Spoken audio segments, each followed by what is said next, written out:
Is your student seeming bored in their music lesson and never wanting to practice at home? Well, let's explore 5 key questions that I've learned to ask.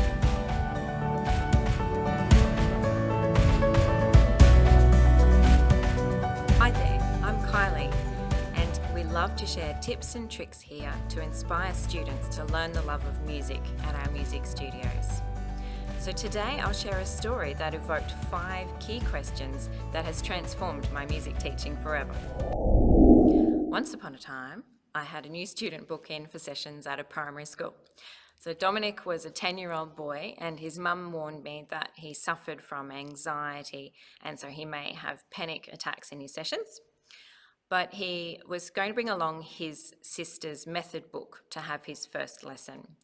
And that morning he was rushing out, so he actually forgot his method book. So I came along to his lesson, and so I asked him the best question then that I could have ever asked. What would you like to do today? Dominic then shared that his grandmother had died last week, and at her funeral, the music Somewhere Over the Rainbow had been played.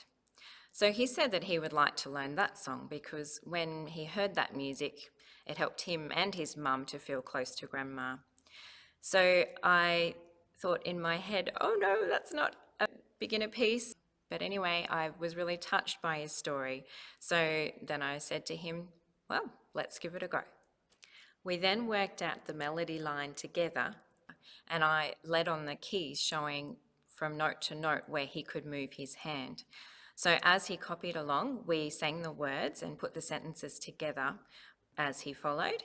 And then I accompanied him, and as he grew to learn the sentences with the movement, then he had to wait at a couple of places for the pulse or for the words, and then in a couple of places too, he had to move his hand a little bit faster to match the quicker words and the quicker rhythm. Once he had played the whole first part from memory, I then asked him the question, so how do you want to draw your music?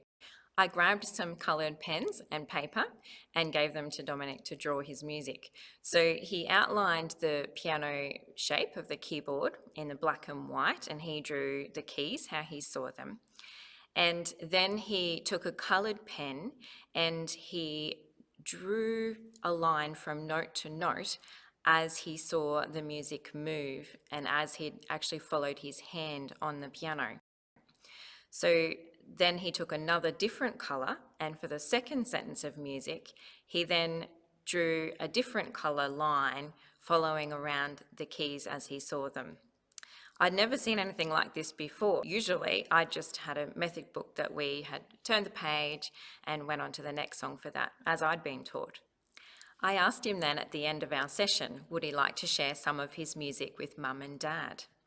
So he then went home and excitedly shared with his parents that afternoon, and Mum said she couldn't get him off the piano. Dominic drilled and drilled over the coming weeks, adding new skills and a wider variety to his repertoire. He also kept coming back to his Somewhere Over the Rainbow. He wanted to nail this piece, so when he was showing some frustration with how his fingers were moving a little bit awkwardly in one part, I asked the question, would you like to try some different ways to move your wrists and fingers? He was very receptive to this then, and he tried some different ways and practiced them at home and really listened and paid attention to the detail that I shared with him about some different technical elements. At the end of term, Dominic hopped up without any extra encouragement at a casual school concert and performed for all his friends and his family, and his parents were absolutely beaming as well. Dominic was so proud of himself, and it was really cool to see. Before we delve deeper into these 5 questions today, if you're enjoying the content, I'd love for you to subscribe, and the thumbs up is the best compliment you can give.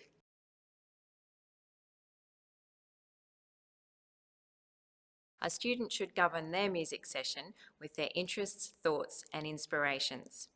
There's a quote by Deleuze and Guattari, "Thought creating itself as it goes."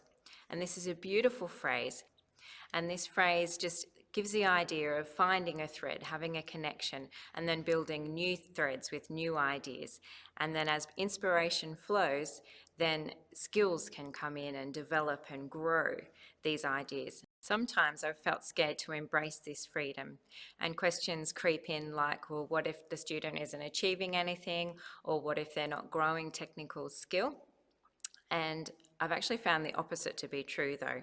When a student has that connection and that deep desire and drive to learn a piece that they're interested in, then they just end up growing their skill and returning to the piece and having a lot of rigor and polish, more than I would have ever imagined. Don't be afraid to guard a student's lesson from adult agenda. Often a well-meaning parent or grandparent might say things like, well, shouldn't they be up to this next level book by now?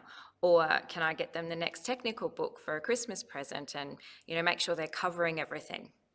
But I've actually found that backing the student's choice has sped achievement and joy sky high every time.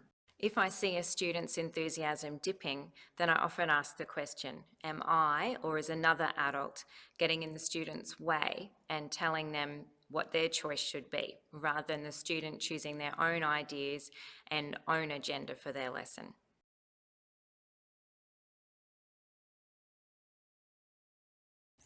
To me, this question is about as much as my willingness to have a go as it is a student's willingness. My teaching style has totally changed over the last 10 years as I've slowly been strengthening my Brave muscle. Accessibility of mediums such as YouTube, Google, OneNote diary making, computer stylus pens, portable printers, being able to message parents, all of these mediums have allowed for a much greater communication and accessibility for varied learning styles. This lets us explore many different approaches to teaching and communication techniques. We might create and record a sound effects story, or we might draw with a glitter pen. We might text to mum at home a message about practicing. We might snap technical shots of our hand, or video a world premiere performance to share with home as well. So these possibilities are endless.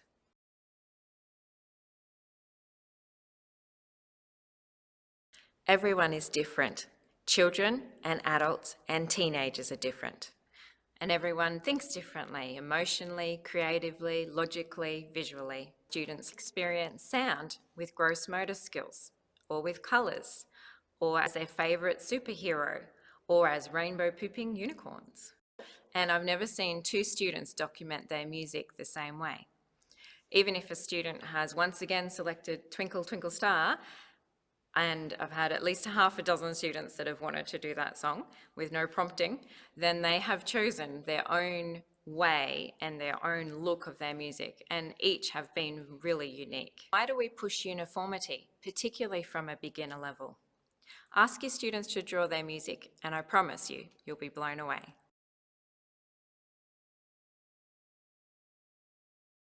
Many adults have horror stories about the first time that they performed or gave a presentation. Adrenaline and fear kick in and we hit the fight and flight or freeze mode, and it's hard to stand back and assess what's going on for ourselves and what we can do. Our younger students have very little fear with performing publicly, and if we have lots of casual concerts and sharing and they hop up regularly, then very little fear seems to kick in. As my students grow a little older, they may start to have some worries that we chat about. So questions come up like, is it okay to make a mistake? Is the audience wishing the best for you and hoping for you to go well and to share the best that you can? Are you wishing that for other people as they hop up and share? We also might ask about, is it okay if something goes wrong, but if you keep going, will anyone notice a mishap? And what's happening in my body? What can we feel in it before we perform and after we perform? And how can we reflect on that and support the needs of our body? I think it's important for all learners to have a go and see what happens.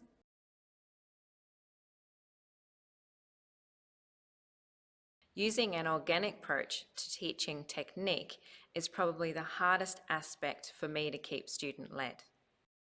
Breaking technique into categories helps us to identify elements for which we can offer support or help with an exercise. Personally tailored exercises can be established to support their current repertoire and have the tailored exercises that then help them to achieve the specific challenges that they're facing. And these aren't found in a standardised method book. As teachers, we want to innovate, create and inspire each student with individual tailor-made sessions. Method book and graded system materials can be very narrow if we're just being told what to do as teachers and then the students are just turning the page and just flicking over onto the next material. They tell how music should be and are not individualised at all for each unique person. Method books may have originally been created with one student in mind or a small pool of students, but are not designed for most students because each student is a special and unique individual. May you, as a brave music teacher, let go of control, create a space for choice, and start asking your amazingly creative students some of these questions today.